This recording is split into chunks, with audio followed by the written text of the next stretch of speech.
A novel in 9 letters. 1. From Pyotr Ivanitch to Ivan Petrovitch.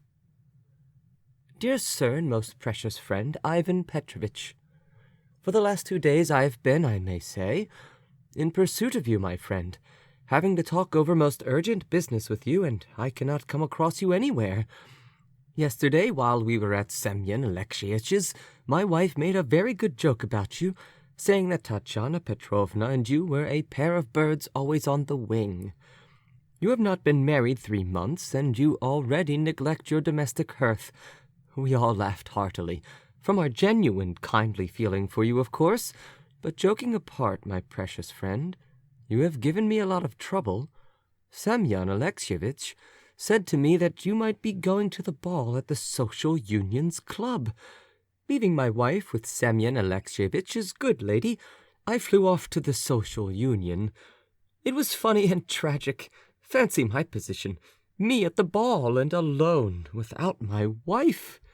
Ivan Andreyitch, meeting me in the porter's lodge and seeing me alone, at once concluded, the rascal, that I had a passion for dances, and taking me by the arm, wanted to drag me off by force to a dancing class, saying that it was too crowded at the Social Union, that an ardent spirit had not room to turn, and that his head ached from the patchouli and mignonette. I found neither you nor Tatyana Petrovna. Ivan Andreyitch vowed and declared that you would be at Woe from Wit at the Alexandrinsky Theatre. I flew off to the Alexandrinsky Theatre. You were not there either. This morning I expected to find you at Chesnokinov's. No sign of you there. Chesnokinov sent to the Perepalkins. The same thing there. In fact, I am quite worn out. You can judge how much trouble I have taken. Now I am writing you. There is nothing else I can do. My business is by no means a literary one. You understand me? It would be better to meet face to face. It is extremely necessary to discuss something with you, and as quickly as possible. And so I beg you to come to us today with Tatyana Petrovna to tea and for a chat in the evening. My Anna Mikhailovna will be extremely pleased to see you. You will truly, as they say, oblige me to my dying day. By the way, my precious friend, since I have taken up my pen, I'll go into all I have against you. I have a slight complaint I must make. In fact, I must reproach you, my worthy friend, for an apparently very innocent little trick which you have played at my expense. You are a rascal, a man without conscience. About the middle of last month, you brought into my house an acquaintance of yours, Yevgeny Nikolaitch. You vouched for him by your friendly, and, for me, of course, sacred recommendation.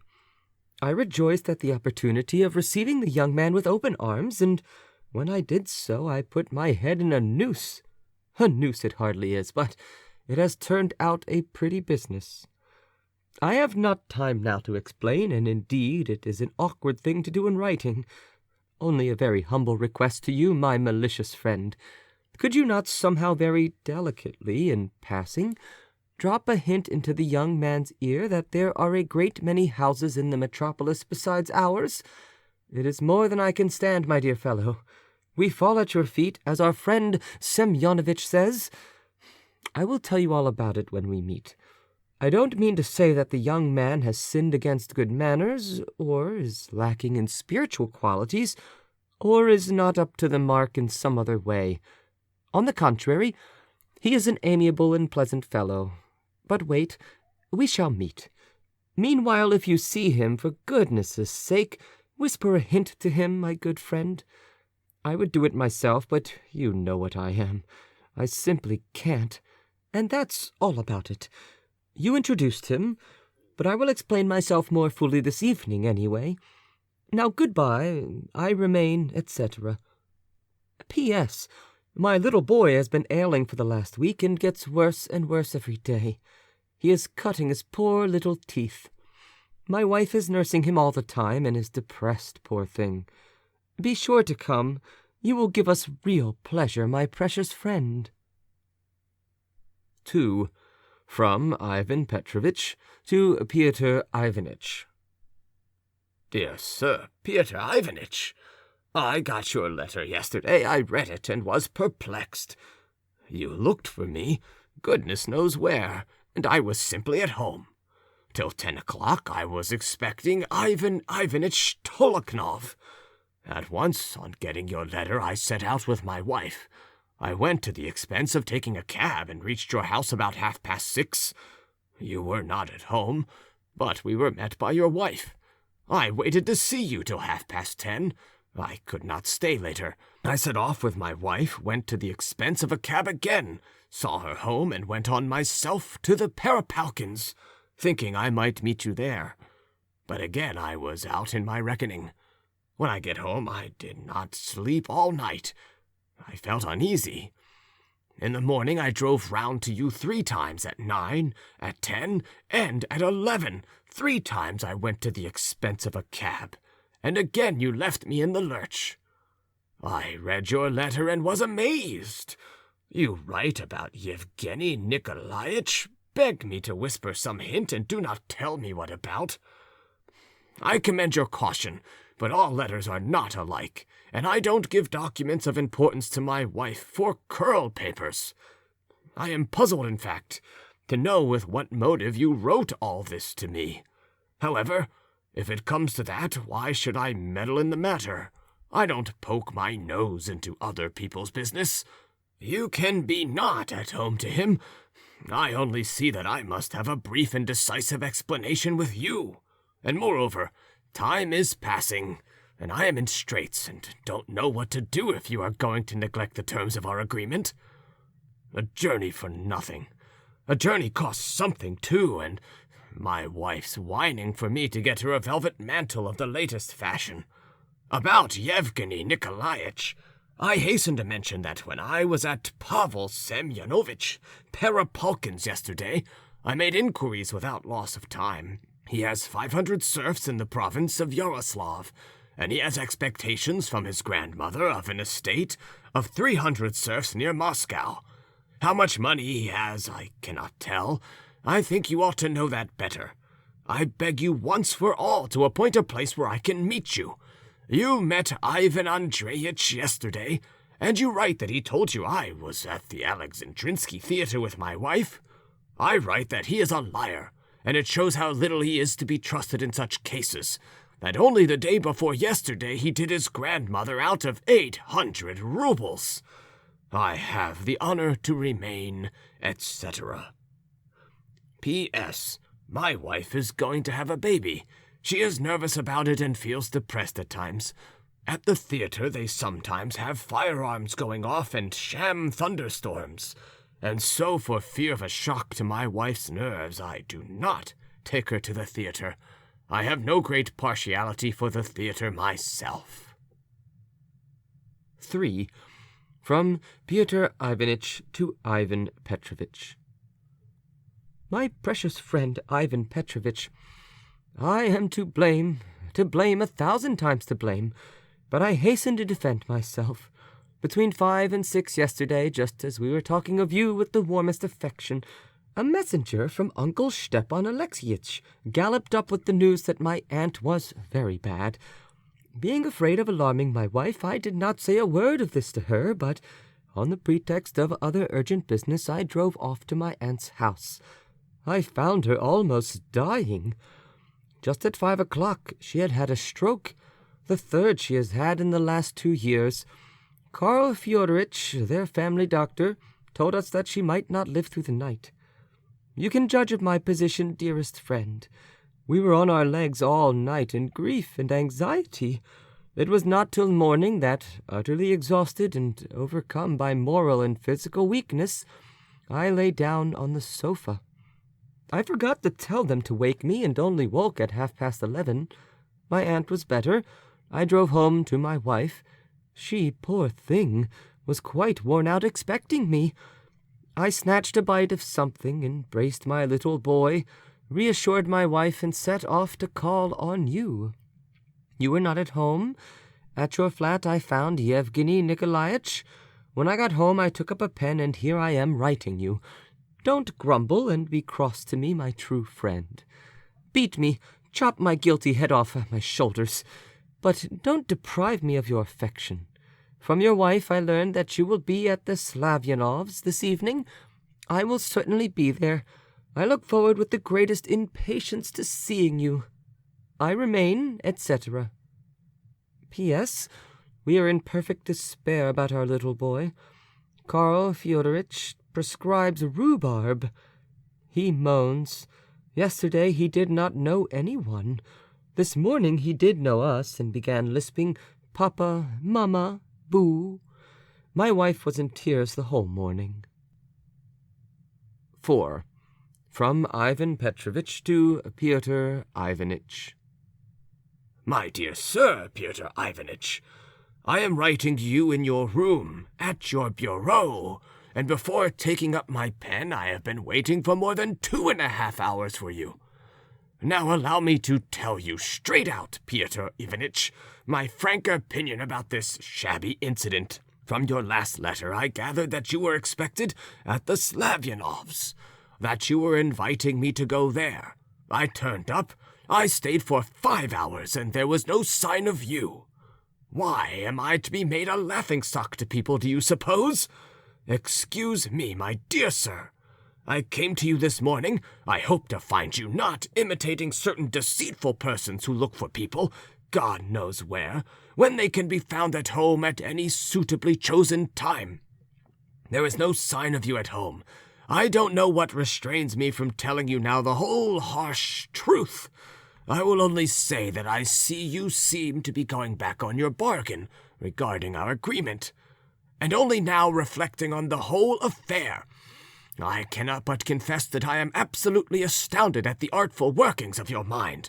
I see clearly now that you have been cherishing your unfriendly design for a long time.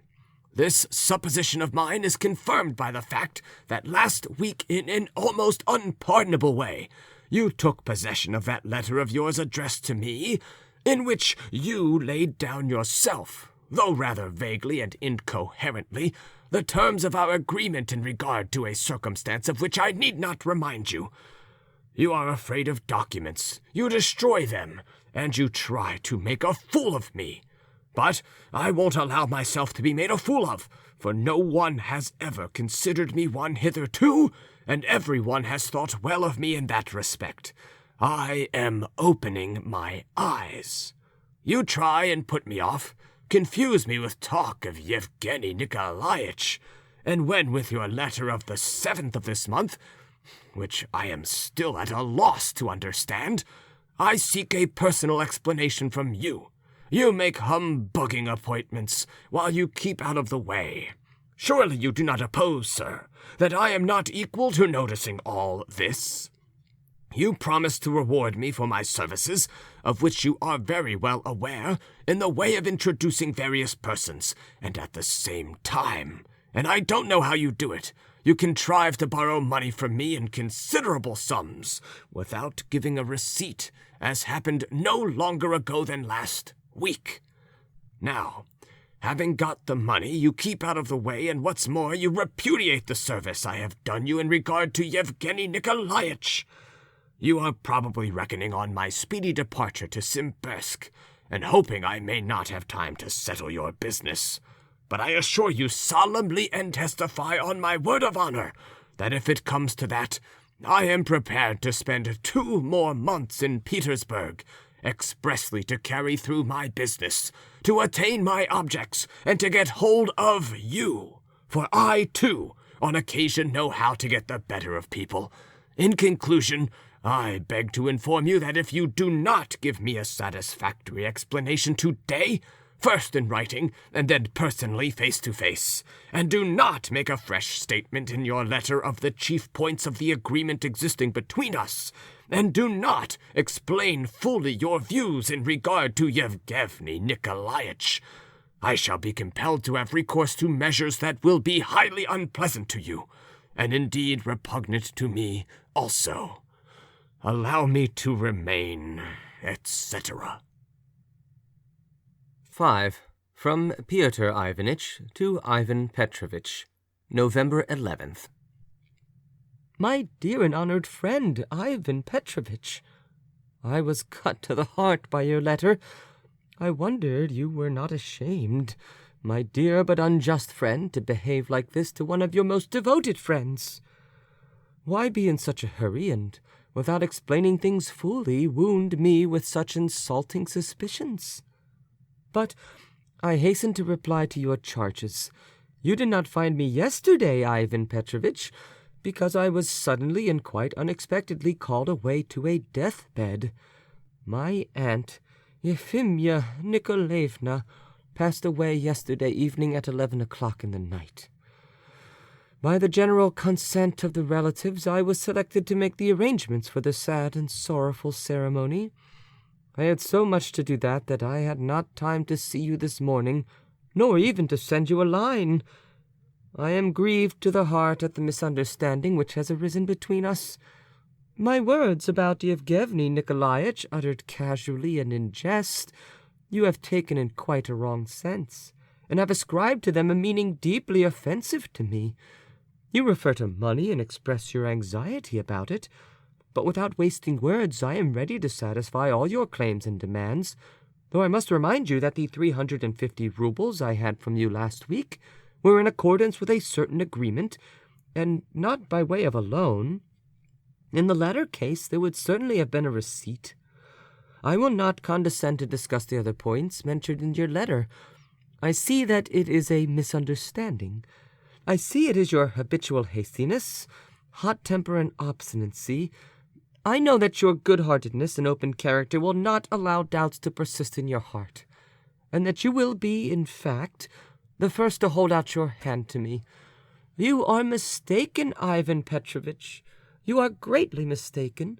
Although your letter has deeply wounded me, I should be prepared even today to come to you and apologize.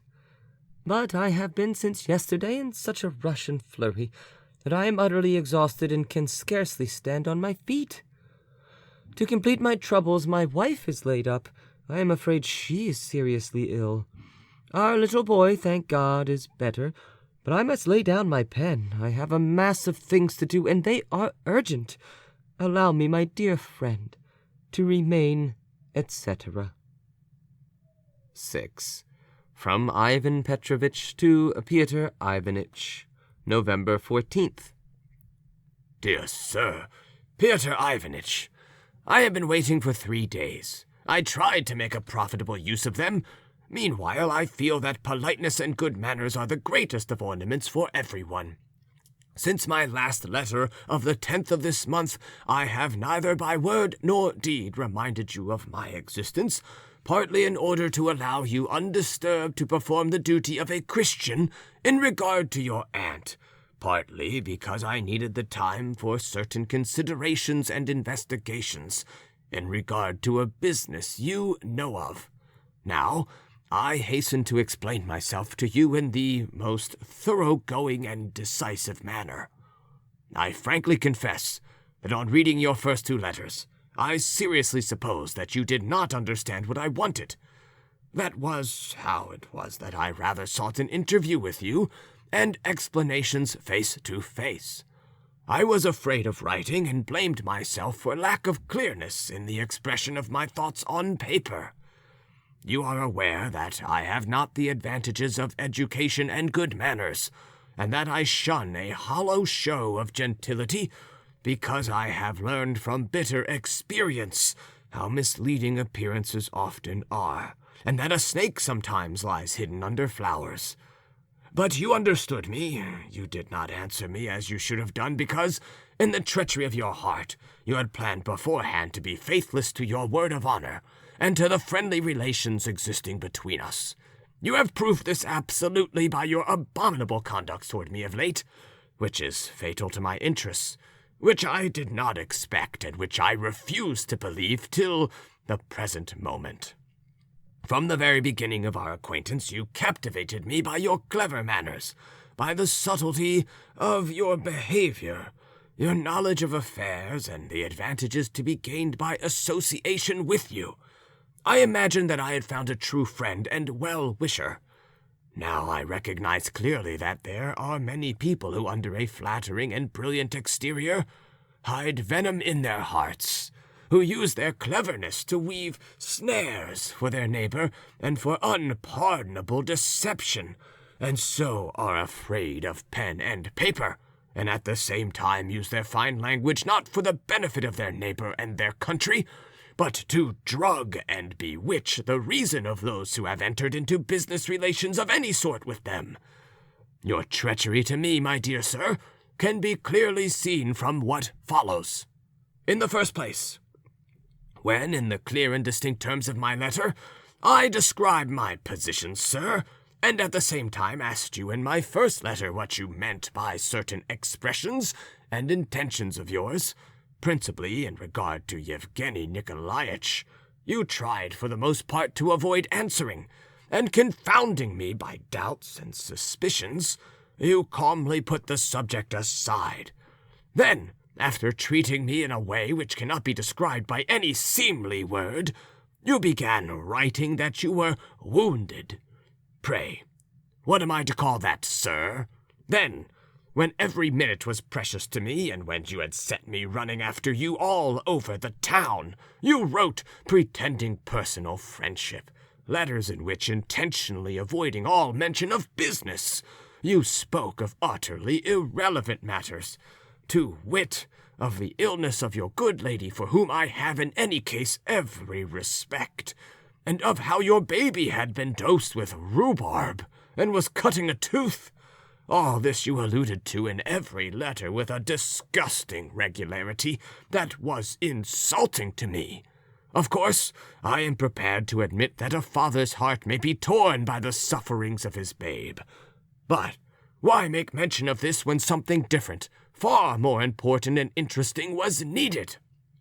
I endured it in silence, but now when time has elapsed, I think it my duty to explain myself. Finally, treacherously deceiving me several times by making humbugging appointments, you tried, it seems, to make me play the part of a fool and a laughingstock for you, which I never intended to be. Then, after first inviting me and thoroughly deceiving me, you informed me that you were called away to your suffering aunt who had had a stroke, precisely at 5 o'clock, as you stated with shameful exactitude.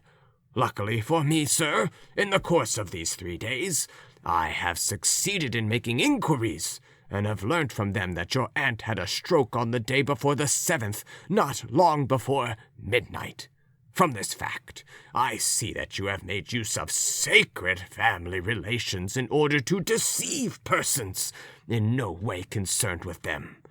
Finally, in your last letter, you mentioned the death of your relatives as though it had taken place precisely at the time when I was to have visited you to consult about various business matters. But here, the vileness of your arts and calculations exceeds all belief. For from trustworthy information, which I was able by a lucky chance to obtain just in the nick of time, I have found out that your aunt died 24 hours later than the time you so impiously fixed for her decease in your letter. I shall never have done if I enumerate all the signs by which I have discovered your treachery in regard to me. It is sufficient indeed for any impartial observer that in every letter you style me your true friend, and call me all sorts of polite names which you do to the best of my belief, for no other object than to put my conscience to sleep.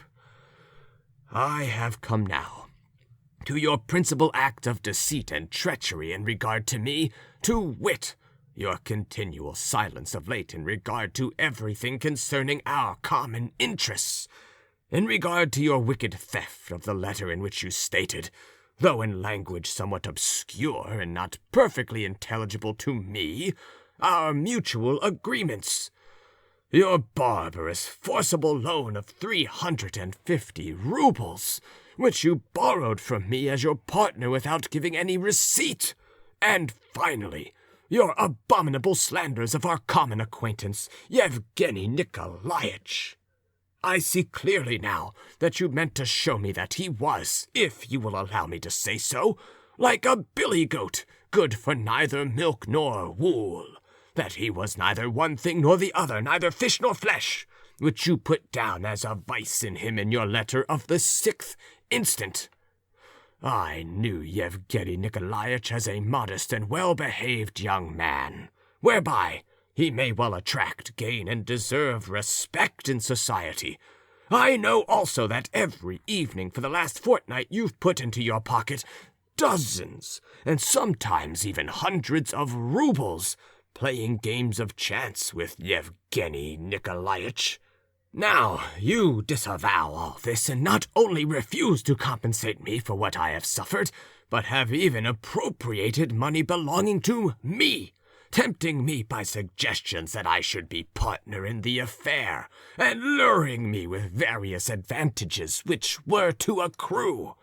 After having appropriated in a most illegal way money of mine and of Yevgeny Nikolaitch's, you decline to compensate me, resorting for that object to calumny with which you have unjustifiably blackened, in my eyes, a man whom I, by my efforts and exertions, introduced into your house.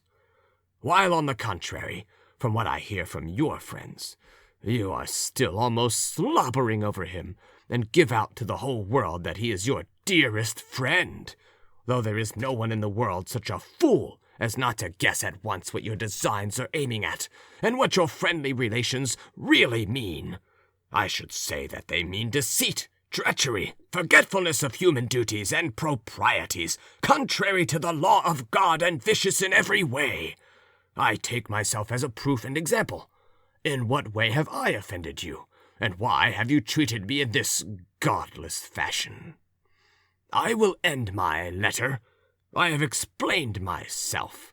Now, in conclusion, if, sir, you do not in the shortest possible time, after receiving this letter, return me in full, first, the 350 rubles I gave you, and secondly, all the sums that should come to me according to your promise, I will have recourse to every possible means to compel you to return it, even to open force.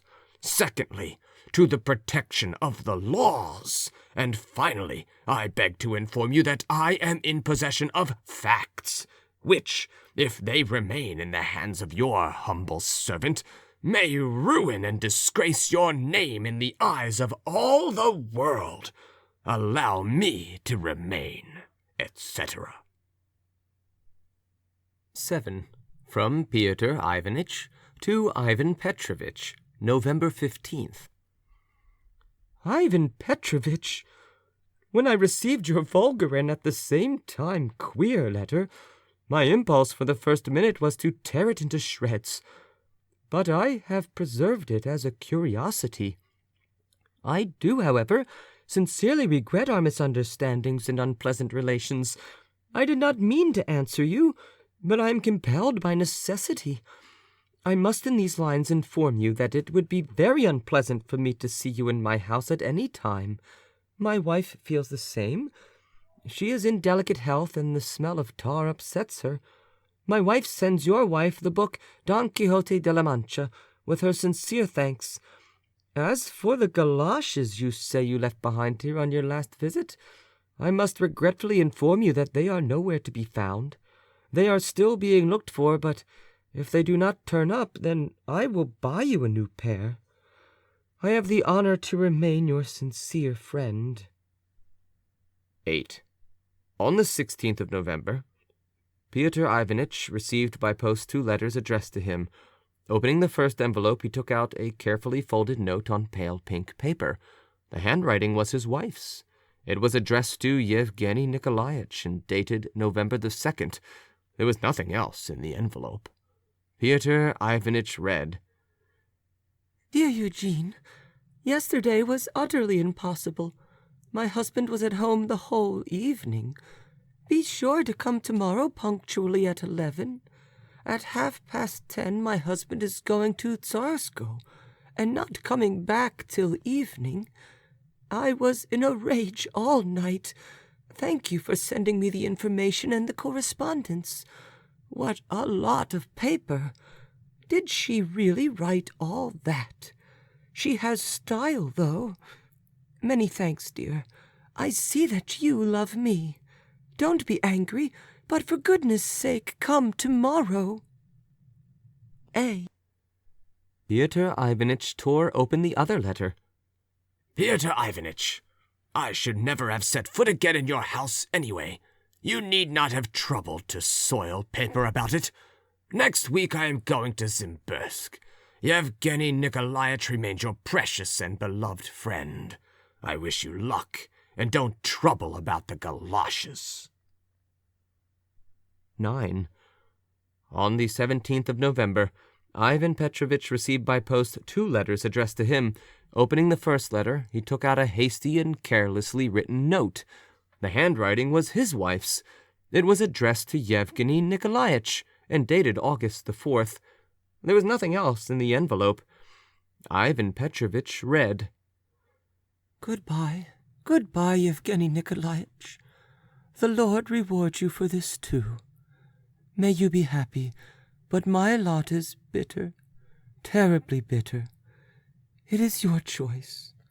If it had not been for my aunt, I should not have put such trust in you. Do not laugh at me, nor at my aunt. Tomorrow is our wedding. Aunt is relieved that a good man has been found, and that he will take me without a dowry. I took a good look at him for the first time today. He seems good-natured. They are hurrying me. Farewell, farewell, my darling. Think of me sometimes. I shall never forget you. Farewell. I signed this last like my first letter. Do you remember? Tatiana. The second letter was as follows. Ivan Petrovitch, tomorrow you will receive a new pair of galoshes. It is not my habit to filch from other men's pockets, and I am not fond of picking up all sorts of rubbish in the streets. Yevgeny Nikolaevich is going to Zimbursk in a day or two on his grandfather's business, and he has asked me to find a traveling companion for him. Wouldn't you like to take him with you? End of a novel in 9 letters by Fyodor Dostoevsky.